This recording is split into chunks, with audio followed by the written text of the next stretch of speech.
Mengeluarkan aturan terbaru yang memungkinkan menteri dan pejabat setingkat menteri tidak harus mundur dari jabatannya. Menteri atau pejabat setingkat menteri yang maju pilpres hanya perlu mendapatkan persetujuan dan izin cuti dari presiden.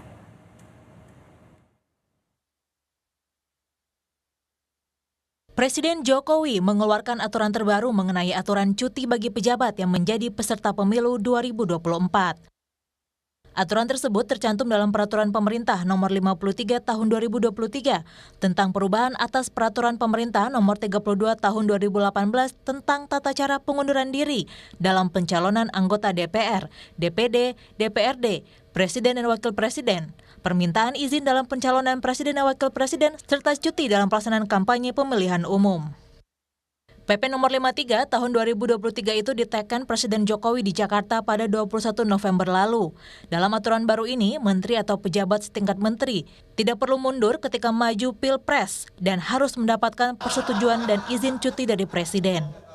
Sementara bagi ASN, TNI Polri, serta karyawan atau pejabat BUMN atau BUMD harus mengundurkan diri jika menjadi peserta pemilu. Itu pilihan individual. Pilihan individual dari masing-masing pejabat publik itu, kalau beliau memutuskan untuk mundur, maka diberikan ruang untuk mundur. Tetapi kalau beliau masih tetap menjabat, berarti harus mengikuti aturan yang terkait dengan pengaturan kampanye yang sudah diatur koridornya di dalam undang-undang maupun dalam Perpres. Mengatur berkaitan dengan menteri, pejabat kementerian non kementerian ya, pejabat pemerintahan non kementerian. Jadi detailnya nanti bisa sama-sama. Pakar Hukum Tata Negara menilai dalam Peraturan Pemerintah Nomor 53 Tahun 2023 telah terjadi kekeliruan. Hal ini dinilai lantaran dari PP tersebut menimbulkan diskriminasi khususnya dari dan oleh pejabat negara. Di sisi lain, ada keraguan soal kenetralan dari para menteri yang maju dalam kontestasi pemilu dan yang bersangkutan tidak mundur dari jabatannya. Para undang-undangnya sendiri, saya melihat di tataran pasal untuk pencalonan calon legislatif dan pencalonan untuk presiden dan cawapres, menteri atau kepala daerah itu sudah terjadi pengaturan yang diskriminatif. Nah, sebenarnya dari aspek ketentuan undang-undang seperti ini tidak boleh terjadi.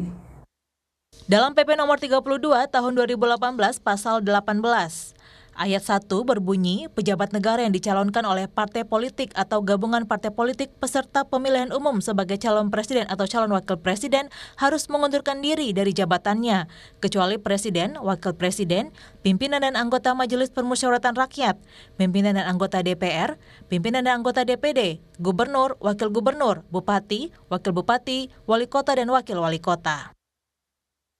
Sementara dalam aturan baru di PP nomor 53 tahun 2023 ditambahkan ayat 1A yang berbunyi, menteri dan pejabat setingkat menteri yang dicalonkan oleh partai politik atau gabungan partai politik peserta pemilihan umum sebagai calon presiden atau calon wakil presiden sebagaimana dimaksud pada ayat 1 harus mendapatkan persetujuan dan izin cuti dari presiden.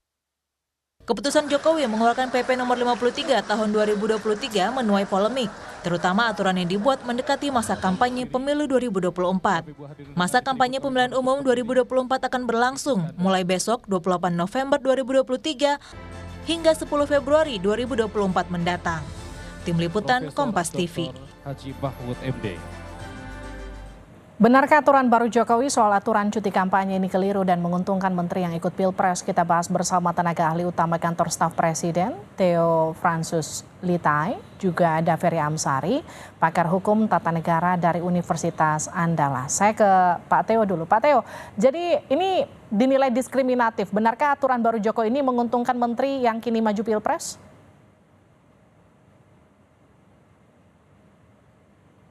Saya kira Mbak Pili, ini sebenarnya merupakan ketentuan yang merupakan pelaksanaan dari putusan MK. Kita tahu ada putusan MK nomor 68 tahun 2022 yang menyatakan yang pada substansinya membolehkan menteri untuk maju di Pilpres tanpa perlu mengundurkan diri. Jadi menteri menjadi bagian yang dikecualikan untuk tidak mundur dari jabatannya. Ada 2 syarat yang harus dipenuhi, yaitu adanya izin dari presiden dan kegiatan kampanye itu dilaksanakan dalam masa cuti di luar tanggungan negara. Jadi sebenarnya Mbak Filis, ini sebenarnya bagus dalam arti bahwa ada penegasan dan ada pembatasan.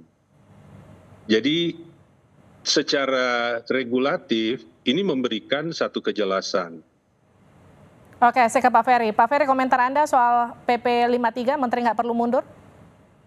Jadi sebenarnya di Undang-Undang Pemilu sebelum putusan MK, Menteri itu diperintahkan sebagai salah satu jabatan yang harus mundur. Tapi oleh MK itu dianggap tidak adil sehingga diperbolehkan Menteri tetap menjabat sambil tetap maju. Logika hukum tata negaranya memang begitu sebenarnya Mbak Livi, karena hampir bisa tidak mungkin ya orang politik tapi tidak boleh maju itu gimana ceritanya. Baik. Problematika substansialnya bukan di sana. Problematika yang paling penting adalah soal menggunakan program pemerintahan dan fasilitas negara untuk mendukung calon tertentu atau dirinya. Nah itu fokus kita sebenarnya agar menteri-menteri tidak menggunakan program negara untuk kepentingan calon-calon tertentu, apalagi fasilitas negara untuk kepentingan kampanye-kampanye tertentu. Nah sejauh ini problematika itu tidak hanya berlangsung di era pemerintahan Presiden Jokowi, hampir selama penyelenggaraan pemilu langsung setelah reformasi, selalu ada upaya penyimpangan-penyimpangan terkait program kementerian dan penggunaan fasilitas negara. Nah sayangnya penyelenggara pemilu, KPU dan Bawaslu tidak concern di isu ini, seolah-olah matanya tertutup, telinganya juga ditutup. Jadi itulah masalah di dalam praktik-praktik penyelenggaraan pemilu kita. Tapi kalau kita bicara soal dasar hukum, besok kan sudah mulai kampanye. PP 53 ini baru keluar, sementara penetapan Capres-Cawapres itu sudah dimulai dari pertengahan November.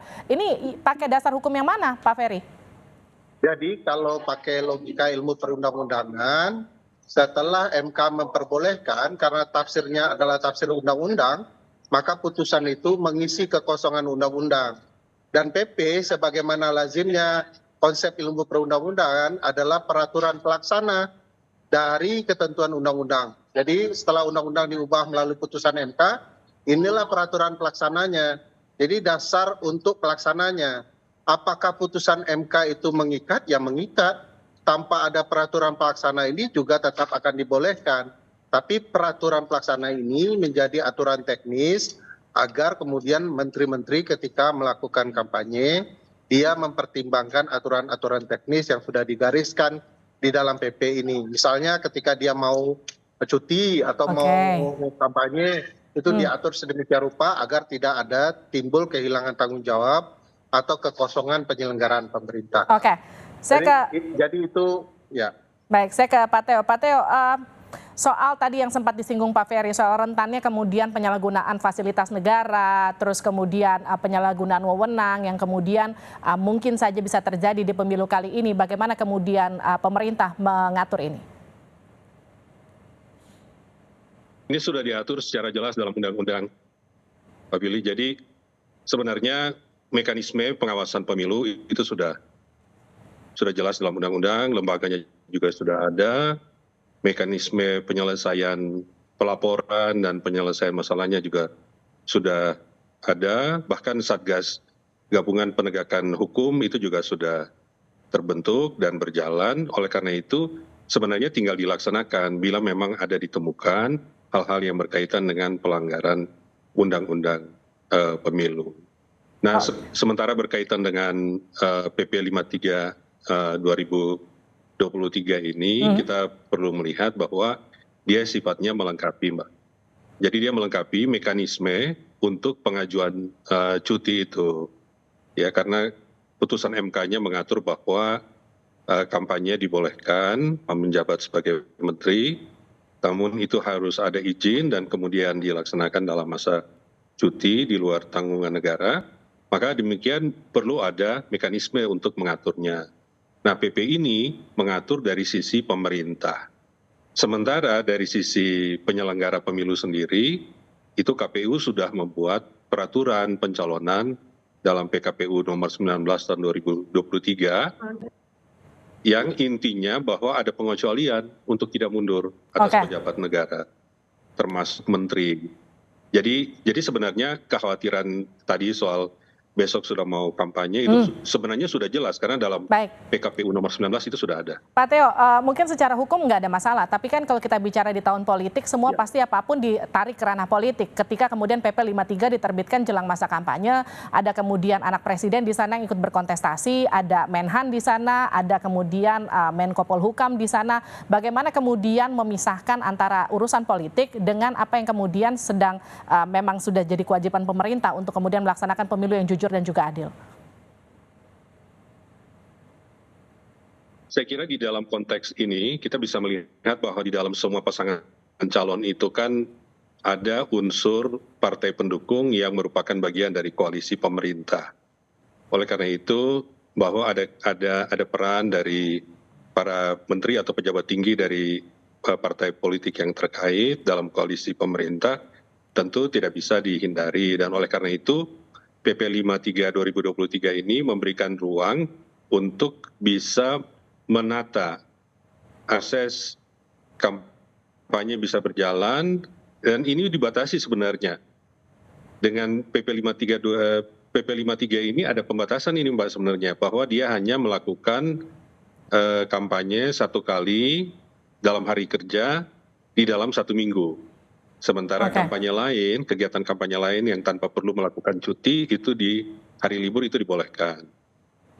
Baik Pak Ferry, pertanyaan yang sama, memisahkan antara PP 53 dengan urusan politik tanah air sekarang seperti apa, gimana? Ya, persis. Jadi problematikanya bukan di PP, bukan di putusan, bukan di undang-undang, problematikanya di penyalahgunaan itu. Dan bagaimana itu kalau terjadi penyimpangan. Sebenarnya di Undang-Undang Pemilu sudah ada pasal-pasal yang bisa digunakan oleh Bawaslu dan bahkan KPU untuk menegur hal-hal yang kemudian melanggar ketentuan undang-undang. Nah, yang mengkhawatirkan ada beberapa kasus yang memperlihatkan taji penyelenggara pemilu itu tidak ada. Misalnya ada keterlibatan Wamendes untuk menggunakan program-program kementeriannya yang akan menguntungkan calon-calon tertentu, katakanlah anak presiden gitu ya. Juga ada program dari Kementerian Pertanahan yang kemudian dikaitkan dengan calon-calon tertentu. Nah, ini yang belum ditindak tegas oleh penyelenggara, bahkan penyelenggara seolah-olah tidak tahu. Kalau kita simak ya, kami ikut serta melaporkan, ternyata bahkan Bawaslu sendiri belum punya deks pelaporan terkait penyimpangan penyelenggaraan pemilu. Di titik ini memang agak mengkhawatirkan penyimpangan itu, dan bagi saya harus serius ditangani oleh negara kalau ada menteri-menterinya menggunakan fasilitas, karena hampir patut diduga kalau presiden kemudian melibatkan anaknya, nuansa independen, profesionalitas itu akan terasa hilang dalam berbagai hal, termasuk dalam program-program pemerintahan yang ada. Baik, terima kasih Pak Ferry, terima kasih juga Pak Theo sudah bergabung di Sapa Indonesia Malam, sehat-sehat selalu.